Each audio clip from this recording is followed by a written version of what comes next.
சொன்னாரு 6:30 மணிக்குள்ள எல்லாரும் வந்துருவாங்க அப்படின்னு சொல்லிட்டாங்க. அதனால எல்லா வழக்கறிஞர்கள், அதாவது பெண் வழக்கறிஞர்கள் கிட்டத்தட்ட ஒரு 10 வழக்கறிஞர்கள் கிட்ட இங்கே வந்திருந்தாங்க.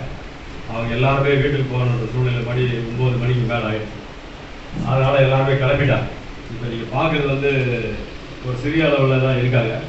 ஒரு 50 பேர் லிஸ்ட்டில் வழக்கறிஞர்கள் மட்டுமே மத்திய சென்னையில். ஏன்னா தமிழகம் முழுவதும் பார்த்தீங்கன்னா ஒரு 500 வழக்கறிஞர்கள் நம்மளுடைய அணியில் இருக்காங்க ஒவ்வொரு மாவட்டத்திலும்.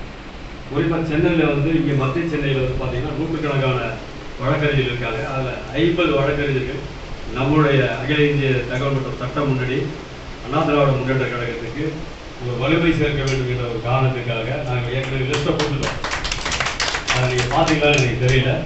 அந்த லிஸ்டெல்லாம் நம்ம ஆட்கள் இருக்காங்க. அதை நீங்கள் எப்படி முறைப்படுத்தி நீங்கள் பண்ணணும் அப்படின்னு நம்ம கலந்தாலோசனை பண்ணிட்டோம் அப்படின்னு சொன்னோம்னா நிச்சயமாக 2019ஆம் தேதி எந்தவித கவலையும் இல்லாமல், எந்தவித பயமும் இல்லாமல் நம்முடைய வழக்கறிஞர்கள் நம்மோடு சேர்ந்து பக்கபலமாக இருந்து உறுதுணையாக சேர்ந்து வழக்கறிஞர்கள் மட்டும் கிடையாது.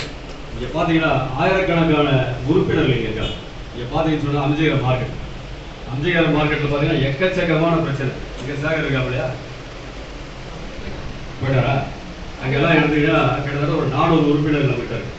அவங்களோட பிரச்சனையெல்லாம் நாங்கள் தீர்த்துவோம். கொரோனா டைமில் பார்த்தீங்கன்னு சொன்னீங்கன்னா அந்த டைமில் காவல்துறை எல்லாம் எல்லாத்தையும் எடுத்துன்னு சொல்லி கடைகள் எல்லாத்தையும் எடுத்துன்னு போயிட்டாங்க, இடம் விஷயம்லாம் தூக்கிட்டு போயிட்டாங்க. அப்போ அந்த டைமில் நம்முடைய அகில இந்திய தகவல் மற்றும் சட்ட முன்னணிலாம் வந்தாங்க.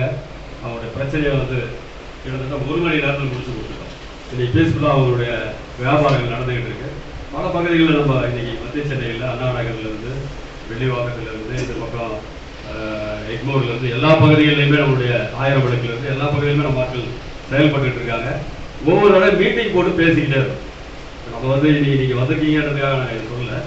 ஒவ்வொரு முறையும் மீட்டிங் போட்டு நம்முடைய அண்ணா திராவிட முன்னேற்ற கழகத்துக்கு இரட்டை இலைக்கு வாக்களிக்கணும் அப்படின்றத உறுதியாக ஆணித்தரமாக நாங்கள் சொல்லிக்கிட்டே இருக்கிறோம். பிரச்சாரங்கள் போயிட்டே இருக்கு. உறுதியாக நம்ம வெல்லுவோம், மாற்றமே இருக்கு. இன்னைக்கு மக்களுடைய எண்ணங்களில் மிகப்பெரிய ஒரு மாற்றம் இருந்துகிட்டே இருக்கு. ஏன்னா இந்த திமுக அராஜக ஆட்சியை ஒழிக்கணும். எடப்பாடி அவருடைய தலைமையில் மீண்டும் அண்ணா திராவிட ஆட்சி வளரணும்.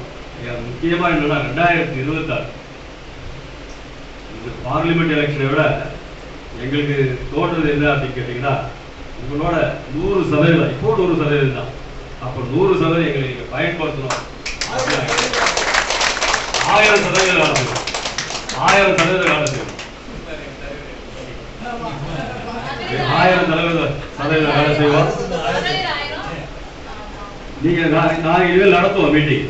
எந்த போராட்டமாக இருந்தாலும் சரி, எந்த விழாவாக இருந்தாலும் சரி, நிச்சயமாக உங்களை எல்லாரையும் அழைப்போம்.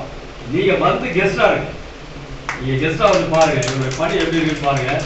நம்ம எல்லாம் ஒன்னா சேர்ந்து பண்ணும்போது 2026 தமிழகத்தில் அண்ணா திராவிட ஆட்சி மலர்வது நிச்சயம்.